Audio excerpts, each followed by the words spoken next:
Bingetown, how we feeling today? It's your boy Dave, joined by fellow weeb Kyle, and today is a very exciting day because we get to talk about one of our favorite manhwa, now anime adaptations, Solo Leveling, covering specifically episode 13.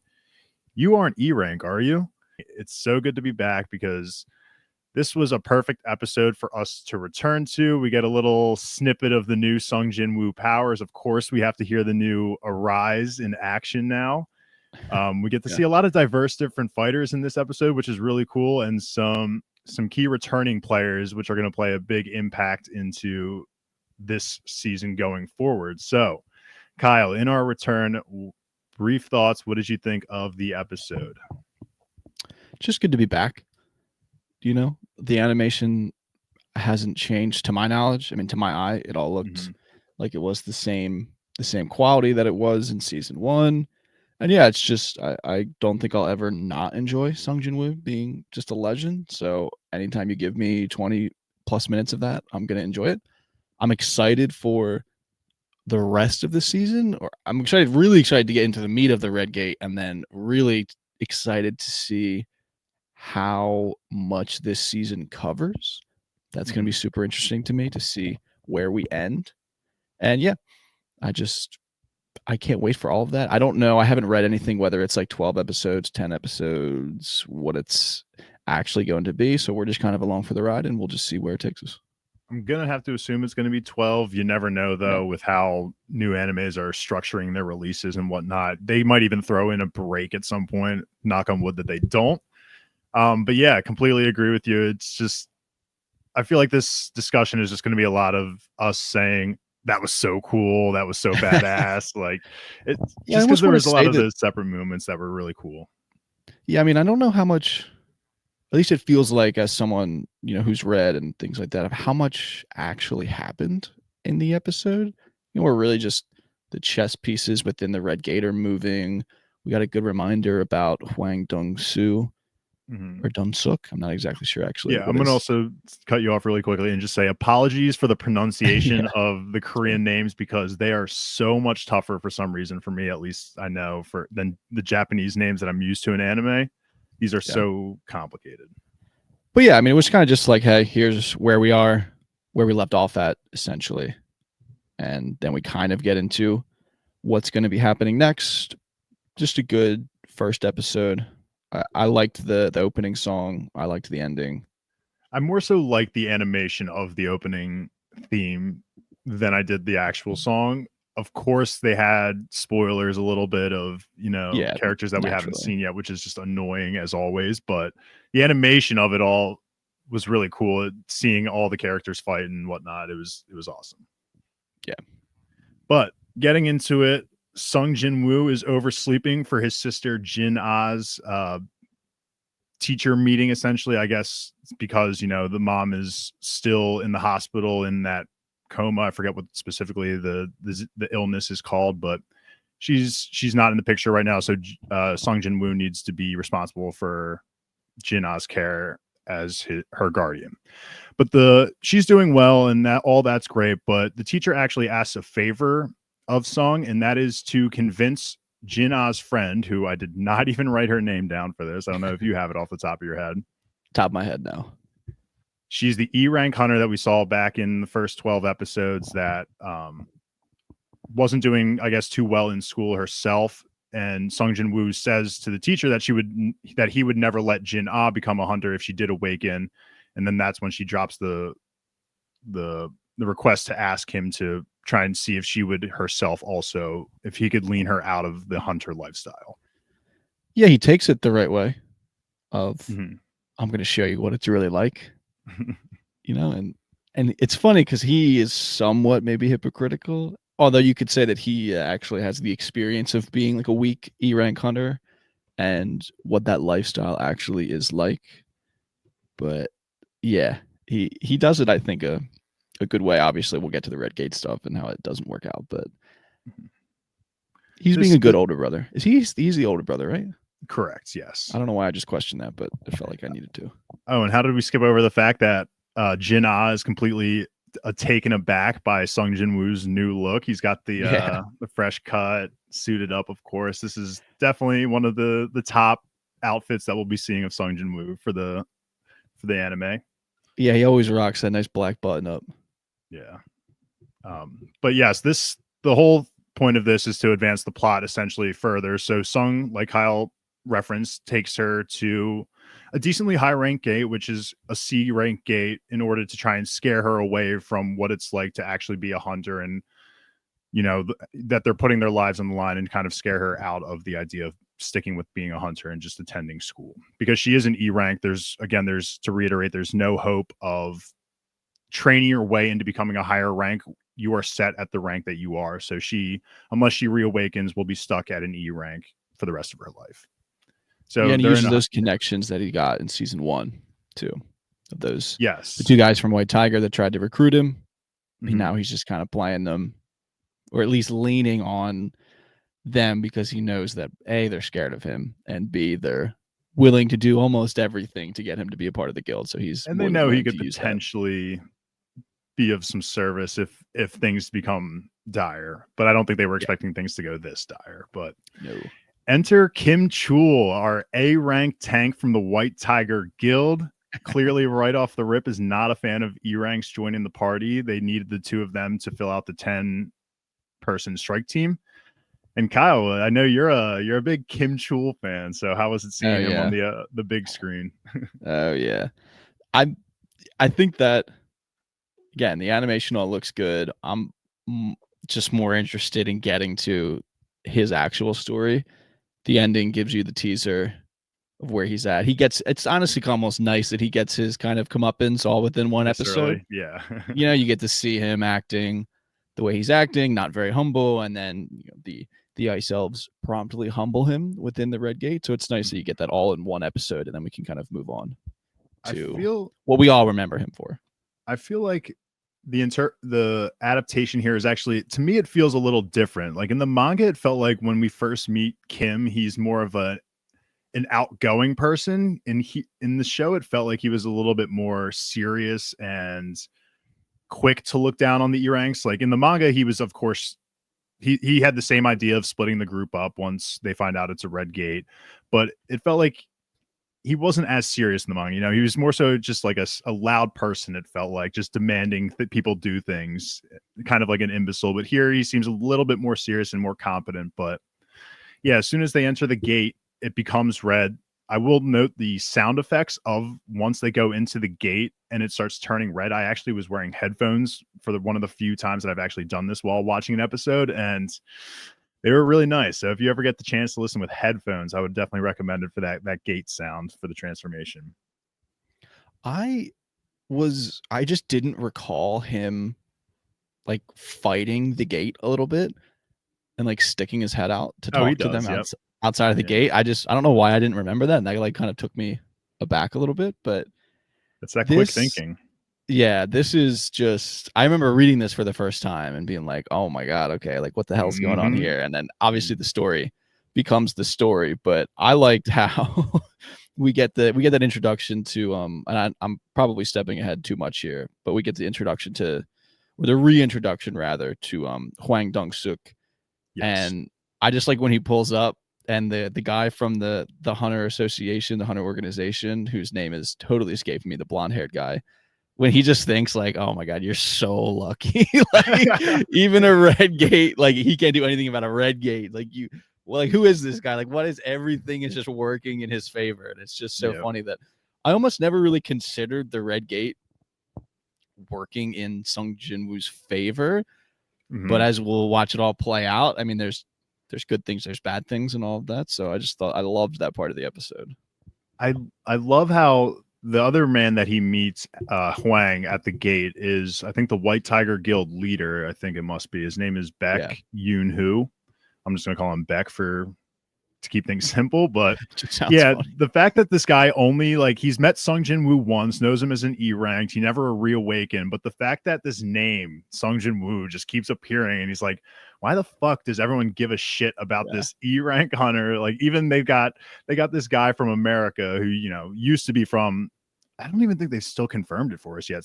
We're assuming we're in South Korea. Yeah, he's from whatever country they're in. Yes, I haven't. I'm still not sure if they've confirmed that yet. But Yeah. what we're supposed to be in South Korea, not confirmed. But he was originally from Korea, went to America to do, I guess, join an American guild, or Yeah. I think that's what it was, and now he's The returned, goat, obviously. the But legend will meet. I don't yeah, know, this Hwang is season, a. next season. I do love Hwang, to be honest. The the aura representations in this anime are always so cool and threatening. Like when he turns his back and he's looking at the blonde haired guy and he's like, Yeah. "Do you want to fuck with this? You want a piece of Yeah, me?" he has a very classic character archetype that's Mhm. pretty much always enjoyable, Mhm. whether you So, like them or not, honestly. as we already said, they're greeted by the ice elves. Of course, Sung Jin Woo. We got to get a quick badass moment where he catches the ice arrow and one of the other group members eats one right to the face, instantly dead. Well, one, I think she's a healer potentially. Her Yeah. name is Park, I believe. She right off the rip notices that Sung Jin Woo was able to catch the arrow, which was so cool because she at that moment knew that Sung was stronger than Kim because Kim couldn't even see where the arrows came from or even notice them in the first place. So just a really badass moment there. And of course, this is where Kim offers the idea, or not really offers it, just brutally enforces the fact that we are going to split up. E ranks stay behind, and all the stronger people will move forward and fight the boss to, get them out of the gate. We forgot to mention that the only way to escape a red gate is that it either opens up after, which I think is like 7 days. I believe the portal needs to be there for, it's either 1 day or 7 days. I can't remember exactly. I think it's longer than one. They did mention it in here as well that the time moves differently in here. It's true. 1 hour in here is 1 day outside, I think is what it was. Right. So yeah, I mean they do mention that so basically they could be stuck in there for months and they don't know when they could possibly return, and that's why he offers up the idea. But the healer Park decides to stay back with Sung because she again notices how badass he is. She got a good eye. Yeah, that was I love these subtle like just power flexes that we get constantly throughout the anime of just how great Sung is. It's such a funny like the way it happens with the arrow too. He's like hugged up on her. Her being Jin-Ah's friend, and just like catches the arrow right by her head. Like, of course. He just does everything like that. And so Sung's group decides to mosey on deeper into the forest to hide from the ice bears themselves because the forest is marked with ice bear claws. They would rather hide from the ice bears rather than the ice elves themselves because the ice elves are intelligent and would be much more of a threat. And they do encounter some ice bears, which Sung changes the title to give himself a 30% damage boost to beast enemies. And he just clears out all the ice bears, and we get this first Arise, which, man, it looks so good on screen. Just Egress coming out of the ground, all the other minions. It's incredible. They did a good job. This episode, I don't even know if it's by design, because it's what happens in the story itself, but it does a good job of covering literally everything that he can do. We have like the speed of catching the arrow, like the reflexes stuff. We have him pulling the coats out of the inventory. I'd like the store how much he can buy out of. So we know we're getting a reminder that he can do that. The title change stuff, so he can do that. Obviously, just beating up the bears themselves is something that he can do. And then we, like you're saying, we get this first demonstration of the necromancy, the Arise. And it's one of the best parts of this show is learning along with him. Him learning what he can do, testing out different strategies and all of that stuff. So this fight was like the perfect low level example of all of that. And then, Egress. The call out at the fucking end is also what just gets me going as well, is that Egress wipes the floor with the head ice bear, and Sung looks at him. He's like, damn, if Egress held on to that sword during our fight, I would be so dead. And he admits that Egress right now is stronger than him, which is even crazier to think about, but just shows you the potential that if Sung Jin Woo's obviously the head, he's going to have to be the strongest at some point. Yeah. It just shows you the potential for his ceiling, which probably there is none right now, but yeah. I love the shot of like the vertical aerial shot of Egress kind of kneeling the bear Yeah. head, and then Sung Jin Woo. Like that was just perfect. Very well done. Egress is one of the coolest characters, and one of the He doesn't coolest say parts of him anything. is that like how the way he acts like the knight in Yeah. all of it without really speaking is just like really cool. You know, the level of loyalty, like the right hand man stuff Mhm. is they do a good job, they being the story, of giving him personality through that. And this was a great first example of it. I'm just excited to see all the future examples of it. You know, this episode, it was just really a teaser Yeah.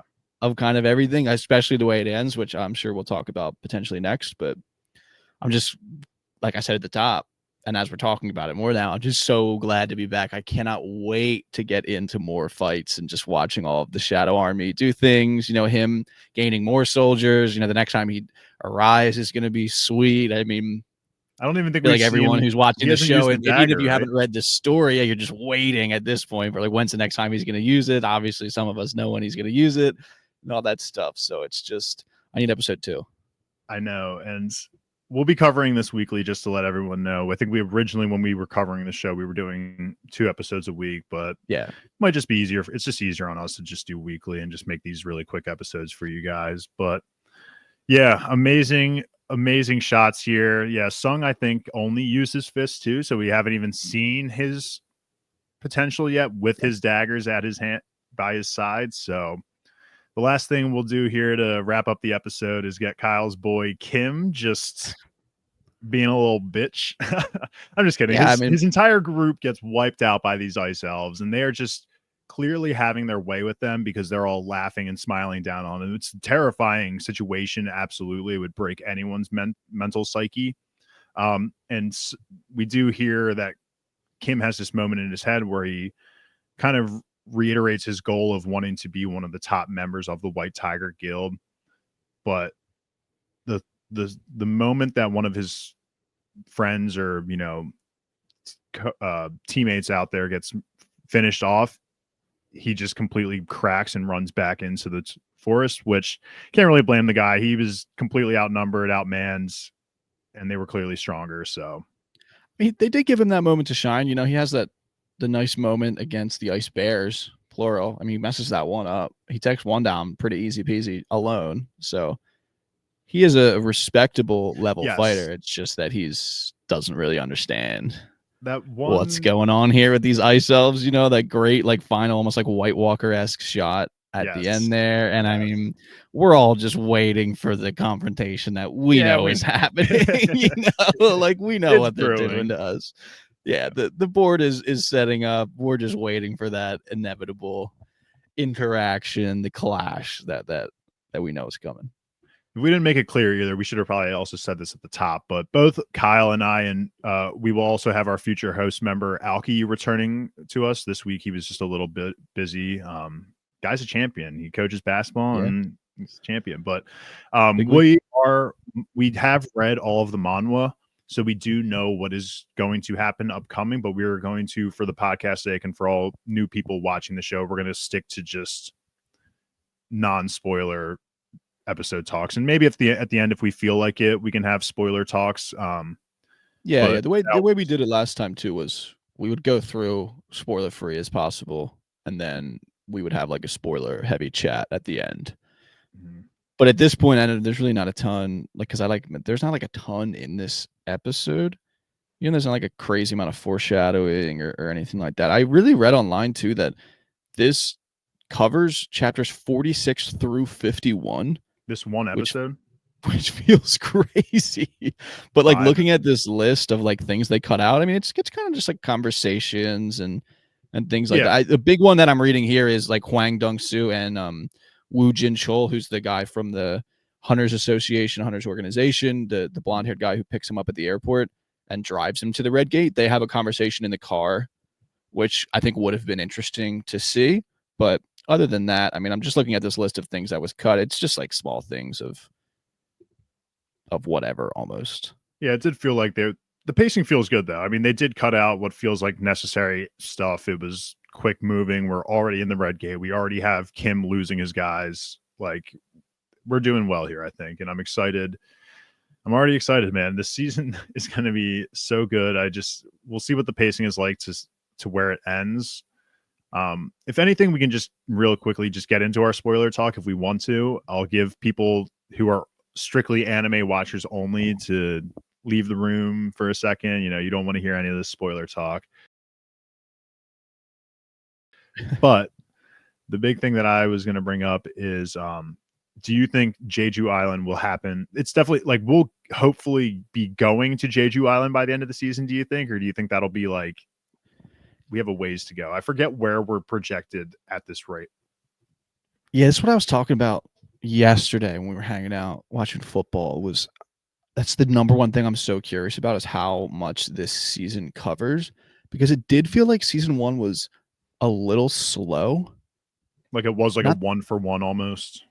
I don't totally remember off the top of my head. I mean, it covered 45 chapters, I guess, out of maybe Paul might have said it's like 170. I don't know. I don't remember off the top of my head.